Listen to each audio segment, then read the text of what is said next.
I never thought I'd be 36, divorced, and back in my childhood bedroom. Life had a cruel sense of humor sometimes. When Mark and I split after 12 years, I tried to hold everything together for my kids, Lily and Noah. But rent was brutal, childcare impossible, and my 12-hour nursing shifts didn't leave much energy to rebuild. So when my parents offered their spare rooms, I said yes. Just until you get back on your feet, Mom had said. She hugged me tightly, and for a moment I believed her. I wanted to believe that home still meant safety. The first weeks were peaceful. Dad fixed Lily's bike. Mom made pancakes for the kids every Sunday, and I finally slept without worrying about unpaid bills. I told myself we'd stay for 6 months, save, and move out before Christmas. But even then, small cracks showed. Mom complained about how much laundry we made. Dad reminded me to chip in for groceries even though I already did. Still, I swallowed my pride. I thought, this is family, it'll be okay. Then Olivia, my younger sister, started visiting every weekend. She'd always been the golden child. College paid for, wedding hosted by our parents, her husband's startup financed by Dad. When she had a baby boy, Mason, it was like the sun had risen in my parents' living room. Mom called him my little angel. Dad built a playpen in their den just for him. Meanwhile, Lily's soccer medal sat unnoticed on the kitchen counter. Noah's science project? Barely a nod. I told myself it was just new baby excitement. But deep down a quiet dread whispered, we're back in the same old story. And this time, my children were the ones being written out of it. By the second month, life inside my parents' house had found its rhythm. Or at least, a version of it. I worked 12-hour shifts at the hospital, often leaving before sunrise and returning after the kids were asleep. Mom picked up Lily and Noah from school when she could, and Dad helped with dinner. It wasn't ideal, but it worked. The house always smelled like coffee and lemon cleaner, the same way it had when I was little. Sometimes, after a long shift, I'd sit in the quiet kitchen and almost feel like a kid again. Before bills, before heartbreak, before being the one who had to fix everything. My parents tried to help, in their own way. Dad offered to handle a few bills, until I got back on track. But I refused. I didn't want to owe them more than I already did. I was saving every extra penny for our future. Lily even made a little chart on my wall.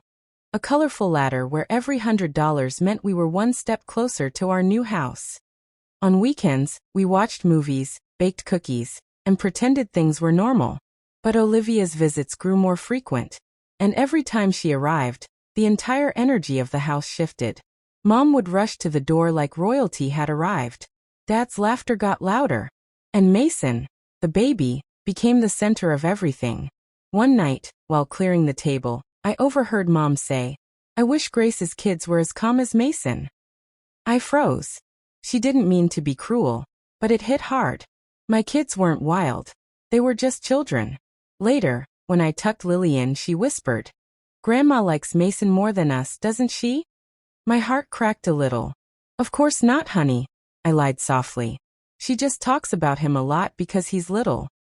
But as I kissed her forehead and turned off the light, the truth pressed heavy in my chest. This house might be safe, but it was slowly breaking something I couldn't afford to lose. My children's sense of worth.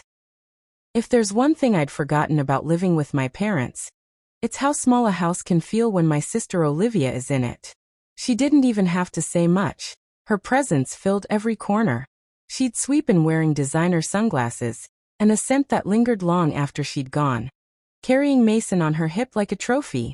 Isn't he just the sweetest baby? Mom would coo, rocking him while Olivia bragged about how he was already saying new words or sleeping through the night. Dad would beam like he'd raised a genius himself. I'd stand there, smiling politely, holding my coffee, trying not to notice how invisible my own children had become.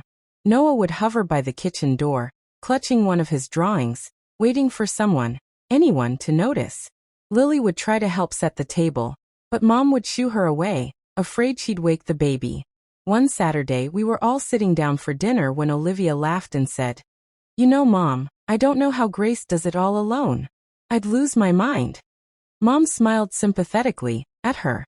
Well, honey, you've always had a lot more on your plate with Mason. Grace's kids are older, easier. Older. Easier. Invisible. I caught Noah's eyes across the table. He was trying not to cry. Later that night, as I tucked him in, he whispered, "Mom, why does Grandma never come watch my games? She always goes to Mason's playgroup." I swallowed the lump in my throat. "Because Grandma's busy, sweetheart. But I'll be there always." I meant it, but deep down I knew this wasn't just about being busy. It was about love measured in favoritism. The same pattern that had shaped my childhood was now repeating itself with my kids. I'd spent years telling myself I was over it, that I'd forgiven my parents for always choosing Olivia. But now, watching my son's face fall in the same way mine once had, I realized something chilling. History doesn't repeat itself. Families do. It started small, the kind of things most people wouldn't notice. But when you've grown up with favoritism, you learn to spot it in the smallest gestures. When Olivia came over, Mom would light candles and bake her favorite pie. When I worked late and came home exhausted, dinner was cold, covered with a note. "Microwave it, honey." Dad kept a special recliner just for Olivia's husband, Nate. "He's had a long week," he'd say. I guess my 12-hour hospital shifts didn't count. At first, I told myself it didn't matter. The kids were healthy, we had a roof, and that was enough. But it became harder to ignore when even the kids started feeling it. Lily once asked if she could use the nice plates for her school project dinner. Mom said, "Those are for guests." 2 days later, she served Mason's baby food in those same plates, because he likes shiny things. The unfairness was so subtle it almost felt intentional. Olivia's baby photos were framed and placed around the house. My kids' pictures, the ones we hung when we moved in, had quietly disappeared. When I asked about it, Mom said she was redecorating. I began to see it everywhere, in the way Dad's tone softened for Olivia, in how Mom's eyes lit up when Mason babbled, in how quickly they dismissed my kids' excitement over small things. One evening, I caught Noah staring at the refrigerator. His drawings had been replaced by photos of Mason. He looked up at me and asked, "Did I do something wrong?" I bent down, hugging him tight. "You did everything right, buddy." But that night, after everyone went to bed, I sat at the kitchen table, staring at that refrigerator door. I'd once promised myself that I'd never let my children feel the kind of invisibility I grew up with. Yet here I was, watching it happen, in the very same house where it had once happened to me. Family dinners used to be my favorite part of the week. They were noisy, messy, full of laughter, a small reminder that even after the divorce, my kids and I still had a home. But lately, dinner felt like a stage, and we were the audience to someone else's show. Every meal was about Mason. He said a new word today. He tried sweet potatoes. He smiled at Grandpa. Mom would hang on to every detail, her face glowing. Dad would record videos on his phone, like Mason was some celebrity. Meanwhile, Lily would quietly push peas around her plate, and Noah would stare at his glass of milk, lost in thought. When I tried to steer the conversation, asking about Lily's spelling bee or Noah's science fair, Mom would nod absent-mindedly before turning back to Olivia. "Anyway, Liv, tell me again about Mason's daycare teacher." The shift wasn't sudden. It was like watching the tide pull away from shore, slow, steady, and impossible to stop. One evening, Olivia mentioned they were thinking of remodeling their kitchen. Dad immediately offered to help. "We'll cover the cost of the tiles, sweetheart." I nearly choked on my water. Just a few days earlier, Mom had told me they couldn't afford to chip in for Lily's new shoes. I didn't say anything. I just excused myself and went to tuck the kids in early. As I turned off the light in their room, Lily whispered, "Mom, I don't think Grandma likes us anymore." My throat tightened. "That's not true, baby." But my voice cracked and she noticed. She hugged me tight and said softly, "It's okay, Mom. We like you enough for everyone." I smiled in the dark, holding her close, my heart breaking quietly, because deep down I knew. My kids were learning how love could feel one-sided, and no child should ever have to learn that lesson. By spring, it wasn't just favoritism anymore, it was neglect disguised as politeness. My parents didn't yell or criticize, they just stopped seeing my kids. If Mason sneezed, Mom rushed for tissues and warm milk. When Noah showed her his art contest ribbon, she smiled vaguely and said, "That's nice, honey," before turning back to Olivia's baby photos. Lily used to chatter about school all through dinner. Now she stayed quiet, poking at her food until I asked her something directly. One night, I asked why she was so quiet. She shrugged. No one listens anyway. It hit me like a punch. I wanted to protect her, to promise things would change. But how could I fix something I didn't control? Dad wasn't cruel, but his silence was worse. If Olivia needed help with groceries, he'd drive across town. When I asked if he could watch the kids for an hour while I worked an extra shift, he sighed and said, "You need to be more independent, Grace." Independent. That word stung. I'd been raising 2 kids alone while working full-time. There was nothing dependent about me. Then came the afternoon Lily fell during soccer practice and scraped her knee. I called Mom from work, asking if she could pick her up early. She agreed, but forgot. When I got home, Lily sat on the porch steps, eyes red from crying. She said she was busy with Mason's pictures, Lily whispered. That night, I watched her sleeping with a bandage on her leg and felt something inside me start to harden. I'd come here looking for help. But what I'd really done was bring my kids into the same emotional storm I'd spent my whole life trying to escape. They weren't just being ignored. They were being taught that love was something you had to earn. And I swore, in that dark, quiet room, that I'd never let them grow up believing that. By early summer, the air in that house felt heavier. Every sound carried tension. Every silence, something unsaid. I'd tiptoe around just to keep the peace. My kids had learned to do the same. One Saturday morning, I walked into the kitchen to find Noah's drawings, the ones he'd pinned on the fridge, gone. In their place were glossy prints of Mason's first swim at the community pool. My heart sank. "Mom, what happened to Noah's pictures?" She barely looked up from her coffee. "Oh, I needed space for these.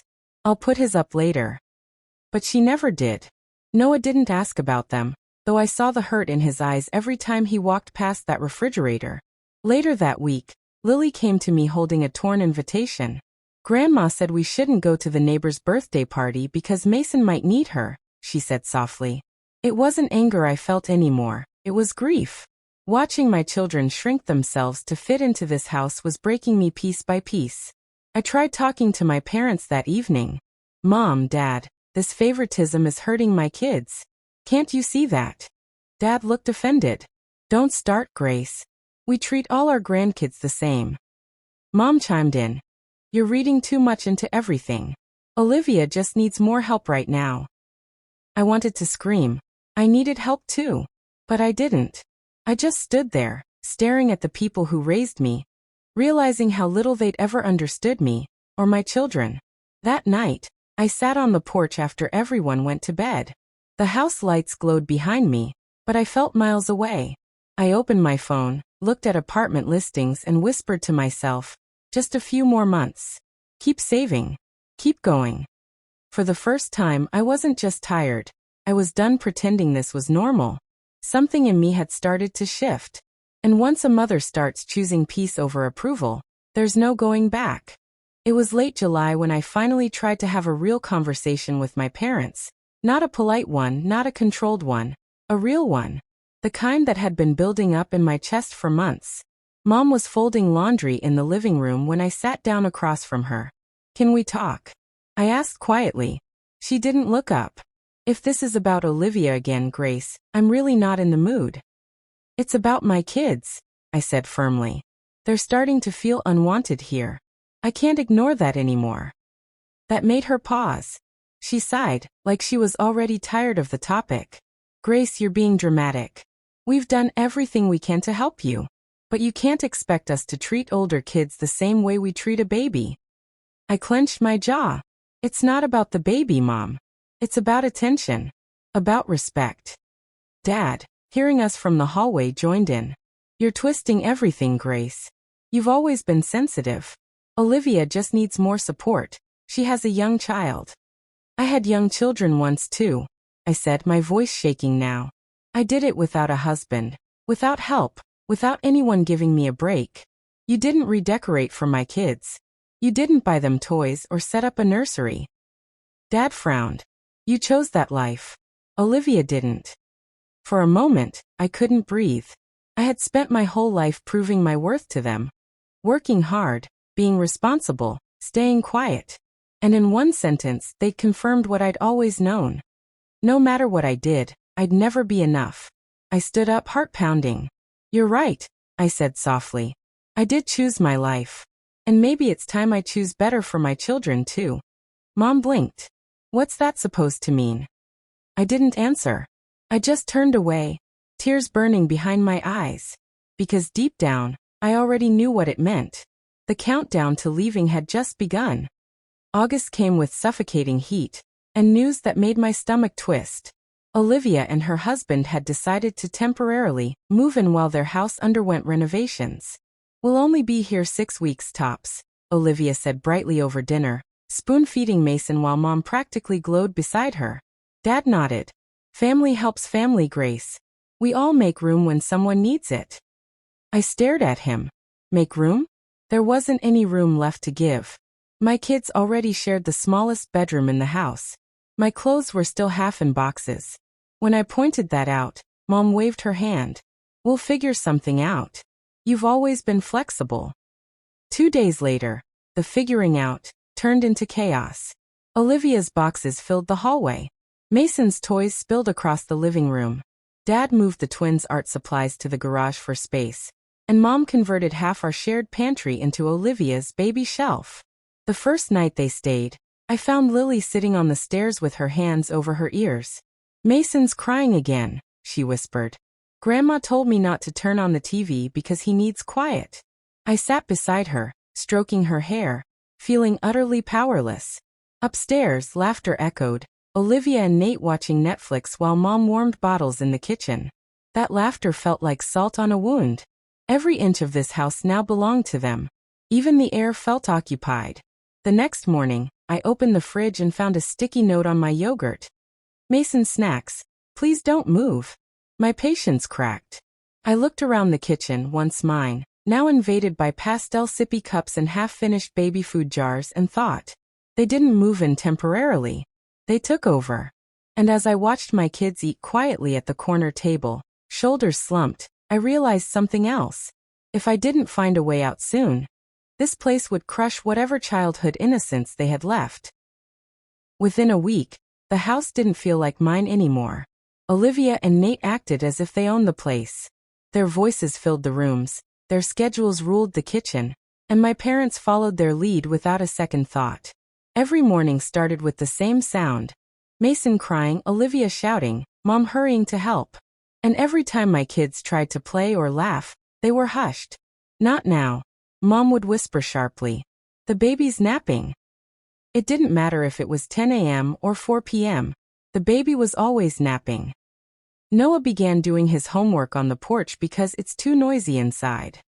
Lily spent hours in her room sketching, trying to stay out of the way. I'd come home from my shift at the hospital and find their faces tired, their spark fading. Then came the dinner that broke something in me. Mom cooked Olivia's favorite meal, baked salmon with lemon glaze, and called it a family night. The table was beautifully set, candles and all. But halfway through, Lily quietly asked, "Grandma, could we have mac and cheese tomorrow?" Mom frowned. "You should be grateful for what you get, young lady. Some kids don't have dinner at all." Then Mason threw his food on the floor. Everyone laughed. "Ah, he's exploring textures," Olivia giggled. I looked at my daughter's red face, her eyes welling up, and I knew this wasn't about food. It was about being seen, being heard, being equal. After dinner, Lily whispered, "Can we eat in our room next time?" And I didn't have the heart to say no. That night, as I watched my children sitting on the edge of their shared bed, eating reheated leftovers off paper plates, I realized I wasn't losing control anymore. I was losing them. Their light. Their sense of belonging. And I couldn't afford to lose that. Not again. By September, the cracks in our little family weren't just emotional. They were visible. Noah, once talkative and curious, had gone quiet. He'd spend hours drawing alone, sketching scenes of trees, empty houses, and kids standing outside windows. When I asked about them, he said softly, "They're just waiting for someone to notice them." It broke me. Lily had changed too. My confident little girl who once loved performing now refused to join her dance group. "Grandma says I talk too loud," she told me. Maybe I shouldn't go. Every word was a tiny heartbreak. At work, my coworkers started noticing. You okay, Grace? My supervisor asked one morning. You've seemed off lately. I smiled through it. Just tired. But inside, I was unraveling. The worst came one night after a long double shift.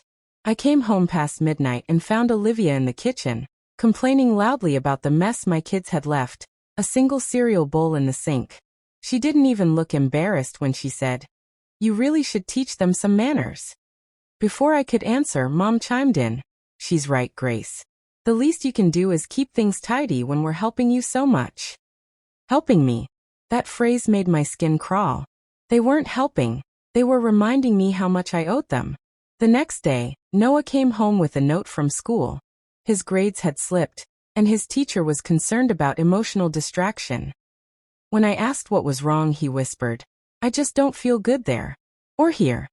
That night, I couldn't sleep. I sat at the edge of my bed and looked around the room. Boxes still unpacked, suitcases half open, life still temporary. This wasn't a home.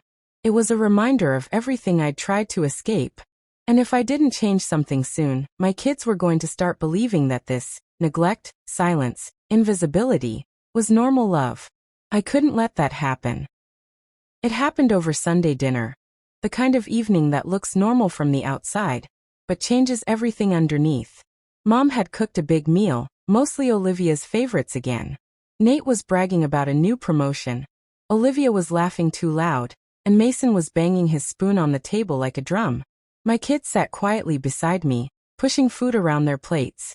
When Lily asked softly, "Grandma, could I have some more potatoes?" Mom didn't even look up. "Finish what's on your plate first," she said, her tone sharp. 10 minutes later, Mason dumped his entire bowl of food on the floor. Everyone laughed. "Oh, he's just experimenting," Olivia said proudly. Dad chuckled. "Smart kid. Already knows what he likes." I felt heat rising in my chest. Noah stared down at his lap. Lily's face turned red, eyes glistening. "Can we please not laugh when he throws food?" I said quietly. "It's not funny to them." Mom's fork froze midair. "Grace, must you always make everything about your feelings?" "My feelings?" I looked at her in disbelief. "This isn't about me. It's about respect." Dad sighed, rubbing his temples. "There she goes again, always defensive. You were like this even as a kid." That one sentence pulled me right back into my childhood. Being scolded for crying, called too sensitive. Told to toughen up while Olivia got away with everything. I took a breath and looked around that table. The same one I'd eaten at for years. The same one that had once felt safe. It felt different now. Smaller. Colder. When dinner ended, Lily quietly asked if she could go to bed early. She didn't even say goodnight to Grandma. That night, after they were asleep, I sat on the floor beside their bed. The silence was heavy, but my thoughts were louder than ever. This wasn't just favoritism anymore. It was cruelty wrapped in denial. And I finally understood if I stayed here much longer, my kids wouldn't just lose their smiles. They'd lose their belief that they mattered. The next few days were painfully quiet. No one said it out loud, but I could feel it. I'd become the problem again. The moody one. The sensitive one. The one who makes things tense. Mom barely spoke to me unless it was about groceries or chores. Dad avoided eye contact altogether. Olivia, of course, acted like nothing had happened. Humming through the kitchen, calling Mason, the little sunshine of the house. Every time she said it, I felt my stomach twist. On Tuesday, I came home from a late shift to find my kids eating cold cereal for dinner. Grandma said the kitchen was already clean, Lily explained, eyes down. My hands trembled as I set my bag down. "She didn't cook for you?" "She made pasta for Mason," Noah said softly. "But she said we shouldn't eat too late." I stood there for a moment, staring at my children, quiet, obedient, shrinking into themselves, and something in me broke. That night, I went to talk to my parents again. "Mom, this can't keep happening. They're your grandkids too." She didn't look up from her phone. "Grace, stop turning everything into drama. You always do this." Dad's voice came from the recliner. "You should be grateful we took you in at all." Olivia doesn't complain half as much, and she's a guest here. I'm your daughter, I said softly. Not a guest. He set his paper down and looked at me. Really looked at me, with a mix of disappointment and pity. You made your choices, Grace. Don't blame us for the consequences. It was like being punched without warning. I went upstairs, shut the door, and sat on the floor shaking. For the first time, I realized I wasn't just being ignored. I was being erased. There was no one left to defend us. No one but me. And as painful as that was, it was also the clearest truth I'd ever seen. If I wanted my kids to feel safe again, I'd have to stop waiting for someone else to care. Because no one was coming to save us this time. By October, I'd learned to hide the shaking in my hands. I'd learned how to smile when my patient's parents thanked me. How to sound calm when my insides felt like they were caving in. But that morning, something inside me cracked. A little boy came into the pediatric unit with an asthma attack. He was about Noah's age, wide eyes, labored breathing, terrified. As I helped him with his nebulizer, his mom held his hand, whispering, "It's okay, baby. I'm here." And suddenly I wasn't in that hospital room anymore. I was back in my parents' basement, watching my son struggle to breathe during his last asthma flare, while Mom complained about the cost of his medicine. I finished my shift, but when I reached the break room, my coworker Nancy stopped me. "Grace, are you okay? You look pale." I tried to laugh it off. "I'm fine, just tired." But she wasn't convinced. "You've been saying that for months." She set her coffee down. "If home's making you this unhappy, maybe it's time to leave." Her words hit me hard.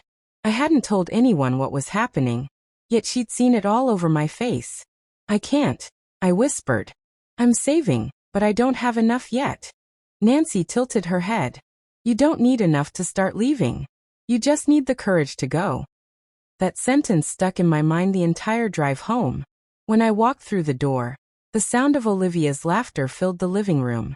Mason's toys were everywhere, my kids nowhere in sight. Mom was pouring wine, chatting happily, as if we weren't even part of the same world. And for the first time, I didn't feel sadness. I felt distance. Like I was already gone. That night, after everyone was asleep, I opened my banking app. My savings weren't much, but it was something. Nancy was right. I didn't need everything figured out. I just needed to decide. And somewhere deep inside, that decision had already been made. That night changed everything. I couldn't sleep. I just lay there, listening to the faint hum of the baby monitor in Olivia's room, the creak of the hallway floorboards, the silence from my children's corner of the house. Something inside me had shifted. Quietly, permanently. The next morning, I woke up before sunrise, brewed coffee, and sat with my laptop at the kitchen table. While everyone else slept, I started searching rental listings. Small houses. Modest apartments. Anything within driving distance to the hospital and Lily's school. Most of the prices made my heart sink, but I kept scrolling. Then I found it. A 2-bedroom duplex 10 minutes from work, older but cozy, with a fenced yard and pale yellow walls. The description said, "Safe neighborhood. Pet-friendly. Perfect for small families." For the first time in months, I smiled. By noon, I had emailed the landlord and sent my application. My hands shook as I clicked submit. It felt like rebellion. Small, quiet rebellion, but it was mine. Later that day, Olivia and Mom were in the living room planning Mason's first birthday party. Balloons, cake, decorations. All for a child who wouldn't even remember it. When I walked through the door, no one looked up. I stood there for a second, invisible again, and realized something that both hurt and healed at the same time. I didn't belong here anymore. That evening, while Lily did homework and Noah drew, I told them, "We're going to have our own place soon." Their eyes widened. "Really?" Noah whispered. "Really?" I said, smiling through tears. "A home where you can hang your drawings anywhere you want." Lily threw her arms around me, whispering, "I can't wait." That was the moment I knew. It didn't matter how hard it would be, how scared I felt, or what my parents would say. I wasn't just leaving a house. I was reclaiming our peace. And this time, I wouldn't look back. It happened on a Tuesday, one of those ordinary days that suddenly changes everything. I was finishing a long shift when my phone started buzzing nonstop. 3 missed calls from Noah. 2 from Lily. A text from Mom. Don't overreact. We made some changes to help everyone. My chest tightened. I called back immediately, but no one answered. When I finally pulled into the driveway, my hands were shaking. I rushed inside, heart pounding, and froze. Boxes. My children's boxes. Clothes, toys, books, stacked neatly by the basement door. Lily and Noah stood nearby, pale and silent. Mom appeared, holding a basket of laundry like this was all completely normal.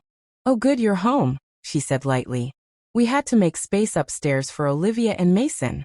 The baby needs more room to crawl, and Olivia's office setup wasn't working. The kids can stay downstairs for now." The basement. My voice came out as a whisper. "It's fine," Dad said from behind me. "I put down old carpet and a lamp. It's temporary." I walked down the narrow steps. The air was damp and cold, the faint smell of mildew everywhere. A single small window let in weak light. I turned back, my heart thudding in my throat. "Jack has asthma," I said, but in this story it was Noah. "You know he can't be down here." Dad waved his hand.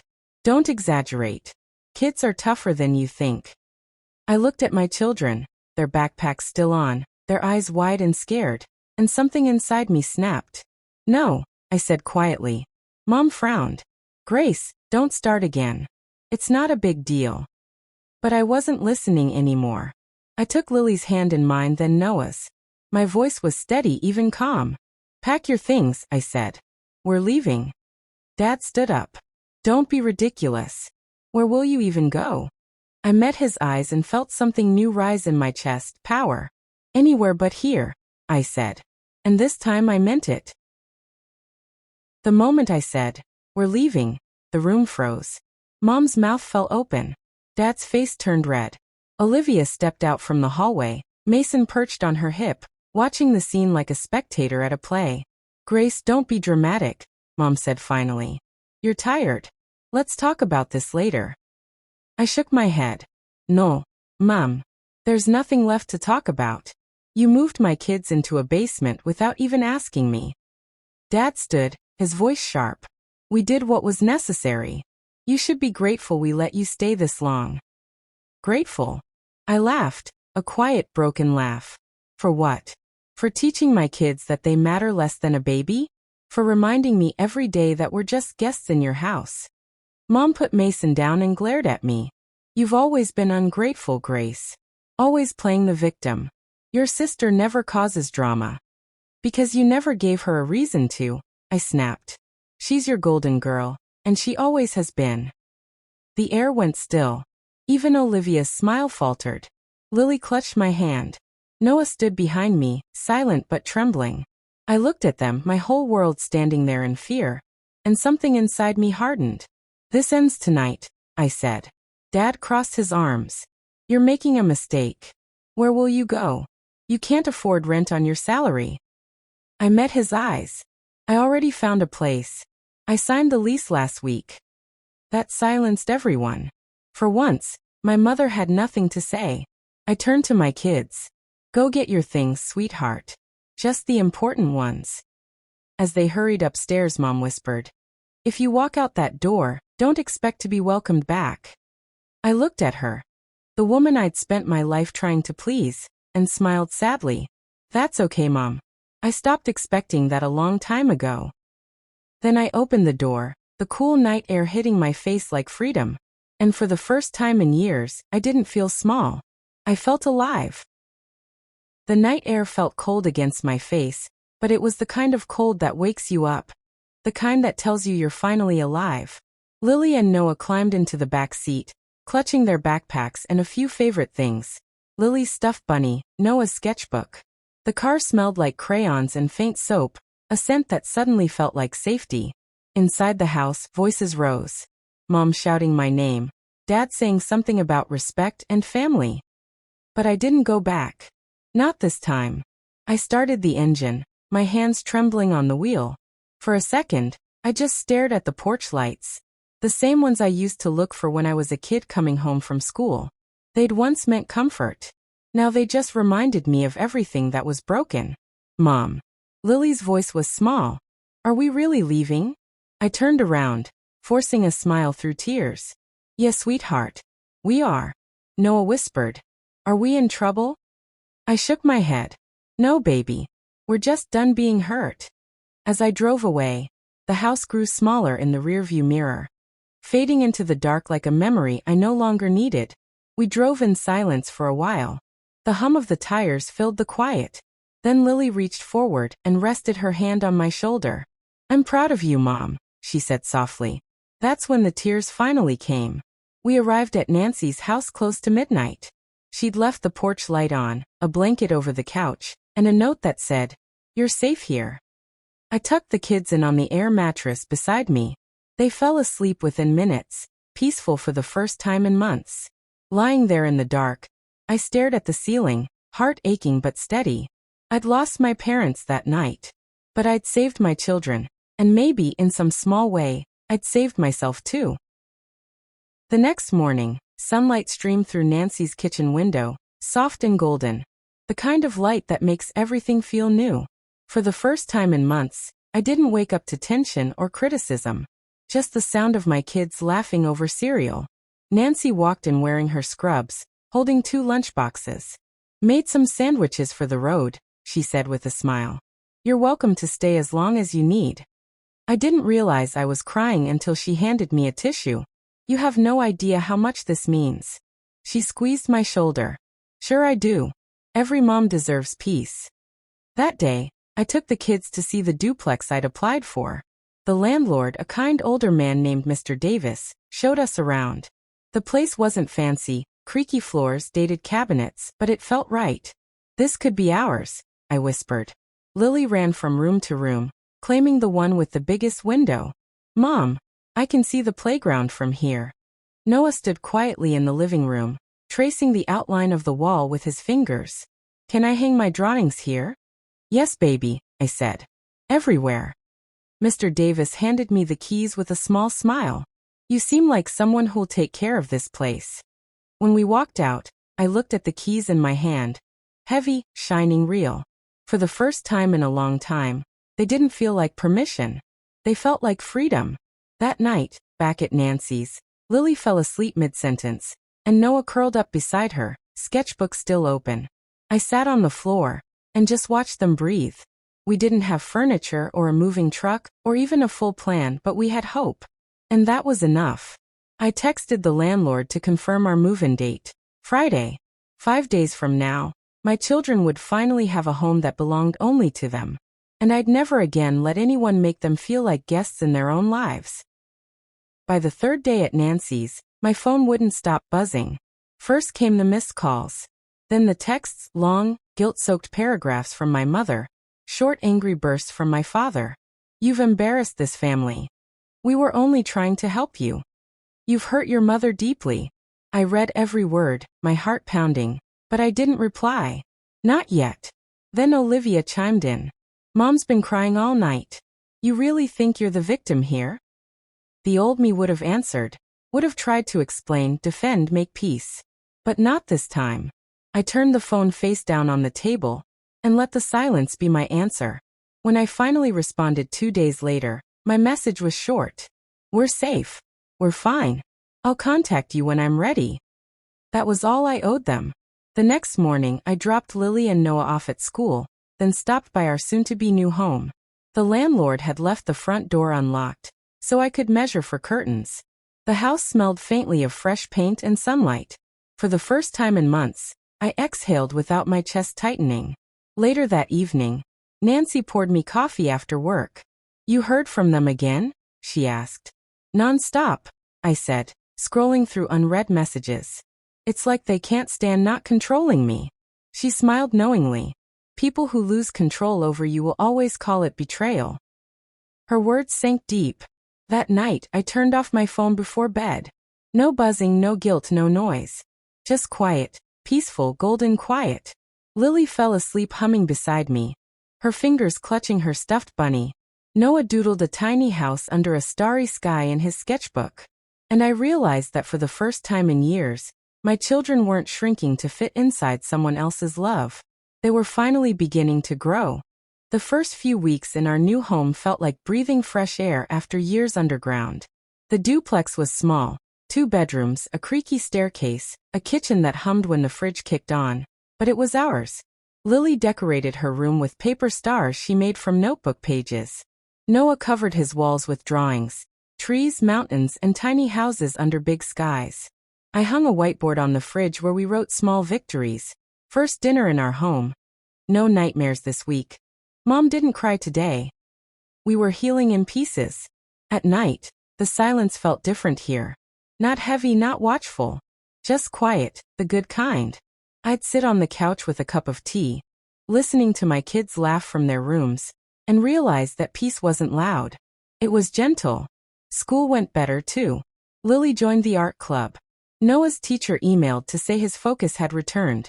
"He seems lighter," she wrote. "Whatever you're doing, keep doing it." I smiled at that line for hours. Work improved, too. My supervisor noticed the change in me. "You look happy," she said one morning. "Different." I just laughed. I guess I stopped apologizing for wanting peace. Every weekend, we did something new, small things that had felt impossible before. We made pancakes together, went to the park, built pillow forts. Lily started humming again. Noah laughed out loud. One evening, I came home to find a note on the kitchen counter. It was from Lily. "Thank you for finding us a happy home, Mom. I love it here." I read it twice before I could stop crying. That night, as I tucked them in, I realized that the noise, the guilt, the invisible wounds, all of it, was starting to fade. We were becoming whole again. Not perfect. Not fixed. Just free. And that was more than enough. It was late November when my parents finally showed up at my door. I'd just come home from work, still in my scrubs, when I saw their car parked in front of the duplex. For a second, I froze. My hands shook so badly I almost didn't unlock the door. When I opened it, Mom stood there holding a pie. Like that could erase everything. Dad hovered behind her, hands in his jacket pockets. "Can we come in?" she asked quietly. I hesitated, then stepped aside. The kids were at school. I was grateful for that. The silence in the living room was thick. Mom looked around, her eyes landing on the kids' drawings taped to the walls.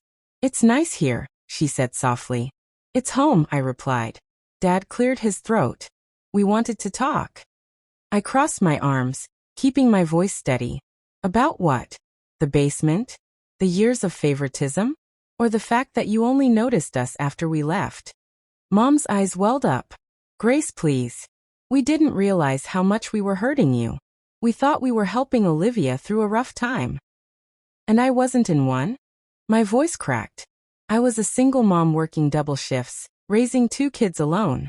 You helped her while tearing us apart. She set the pie down, tears slipping down her face. "You're right.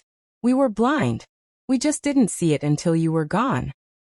Dad sighed, shoulders heavy. "The house hasn't felt right since you left." For a long time, none of us spoke.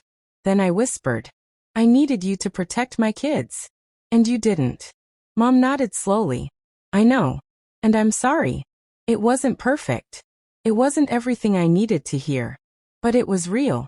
When they left, I stood in the doorway watching their car disappear down the street. My chest felt lighter.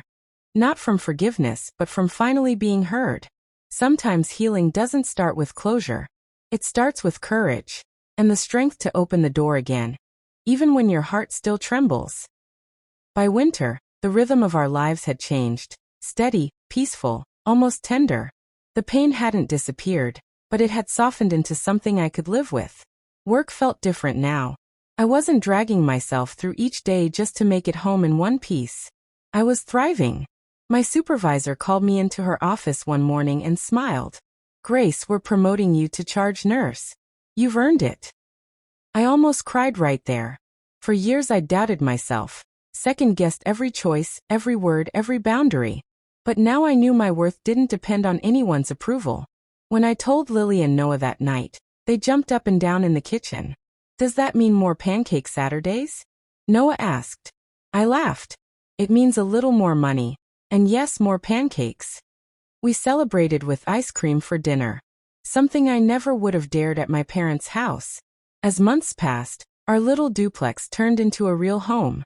We bought a used couch, painted the living room pale blue, and hung photos everywhere. Lily insisted on framing one of me in my scrubs. "Because you're the strongest person I know," she said. Even our neighbors became part of our new rhythm. Mrs. Porter from next door brought cookies every Sunday. Noah started mowing lawns for extra cash. Lily learned to bake. One night, after everyone was asleep, I stood in the hallway, looking at the photos on the wall: smiles, sunlight, messy hair, paint-splattered hands.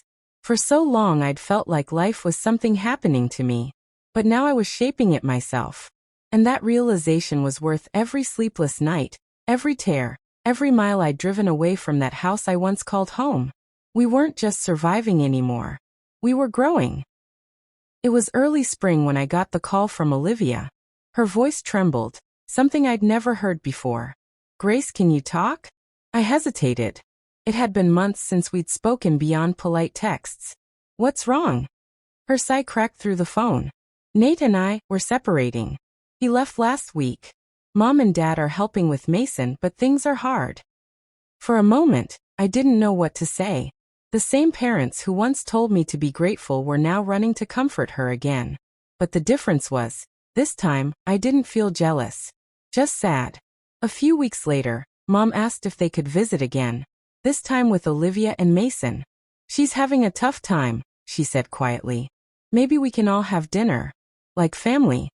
I agreed, but cautiously. Not for them, for closure. When they arrived, I expected awkwardness. Instead, there was humility. Mom helped set the table, Dad complimented the house, and Olivia, the golden sister, sat quietly, eyes tired, hands fidgeting with her fork. At one point, Mason spilled his juice. I handed her a towel, smiling. "It's okay. Kids do that." She gave me a grateful look, one I'd waited my whole life to see. Later, as they were leaving, Dad stopped by the door. "Grace," he said softly, "we were wrong. About you. About everything." I didn't say anything. I just nodded. Because forgiveness, I'd learned, doesn't always need words. Sometimes it's just peace where anger used to live. That night, Lily whispered, "Mom, Grandma was nice today." I smiled. "Yeah, honey. People change when they finally see what matters." I turned off the lights and stood in our little living room. The same one that once felt temporary, and realized something I never thought I'd feel again. We'd come full circle. And this time, I wasn't standing in their shadow. I was standing in my own light. A year later, life felt unrecognizable, softer, calmer, and brighter. Our little yellow duplex had turned into more than just a house. It was laughter in the kitchen, paint stains on the walls, burnt pancakes on Sunday mornings, and quiet bedtime hugs that always ended with, "I love you, Mom." Every morning, sunlight spilled across the living room, landing on the family photos that told our story. Not a perfect one, but a true one. Lily was thriving in middle school. Noah had won an art competition, and his drawings now covered half the hallway. I'd learned to stop apologizing for taking up space, for existing, for wanting peace, for saying no. We'd built something from the ashes, a home that didn't depend on approval or guilt, only love and honesty. Mom visited sometimes now, bringing small gifts, her voice gentler than before. She'd sit at the table and watch the kids talk, tears filling her eyes. Once she whispered, "You were right to leave." I just smiled and said, "We all had to learn." As for Olivia, she was rebuilding her life too. Sometimes she called to ask for advice, and instead of resentment, I felt compassion. Maybe that was growth. One evening, as we finished dinner, Lily looked around the table and said, "Mom, this house feels like love." I froze for a second. Those exact words hit deep. I remembered the night we left my parents' home, her little voice asking if we were in trouble. And now here she was, smiling, free, safe. I reached across the table, taking both my kids' hands. "It is love," I said softly, "because we made it that way." Outside, the sky blushed with sunset colors. I opened the window and let the warm air drift in, carrying laughter, the smell of dinner, and a peace I'd once thought I'd never find. We were home. Finally, truly home.